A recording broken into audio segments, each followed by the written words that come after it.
ஹே techies, நம்ம web 3.0 cutting to டெக்னாலஜியோட series பார்த்துட்டோம். அதில் நம்ம இன்னைக்கு பார்க்கக்கூடிய டாபிக் வந்து NFT, நான் ஃபஞ்சபிள் டோக்கன். நான் ஃபஞ்சபிள் டோக்கன் தெரிஞ்சுக்கிறதுக்கு முன்னாடி ஃபஞ்சபிள் அண்ட் நான் ஃபஞ்சபிள் பற்றி தெரிஞ்சுக்கணும். Fungible it can be easily split. For example, நம்மகிட்ட ஒரு 10 ரூபி நோட் இருக்கு.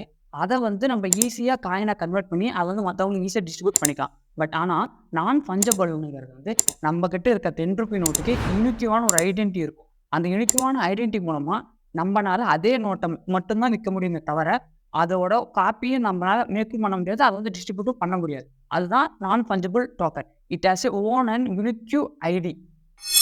மோஸ்ட்லி NFT டெக்னாலஜி நம்ம எதுக்கு யூஸ் பண்றோம்னா, நம்மளால கிரியேட் பண்ணக்கூடிய videos, video clip and audio clip and digital land, இது எல்லாத்தையுமே டிஜிட்டலா கன்வெர்ட் பண்ணி பிளாக் செயின் டெக்னாலஜி யூஸ் பண்ணி இது எல்லாத்தையுமே ஒரு இடத்துல சேவ் பண்ணி வச்சுக்கலாம். இதை நம்மளால சேலும் பண்ணிக்க முடியும், ஓன் பண்ணி வச்சிருக்க முடியும். இந்த டைப் ஆஃப் டெக் கண்டென்ட் நீங்க தெரிஞ்சுக்கணும்னா டெக் சேனலை ஃபாலோ பண்ணிக்கோங்க.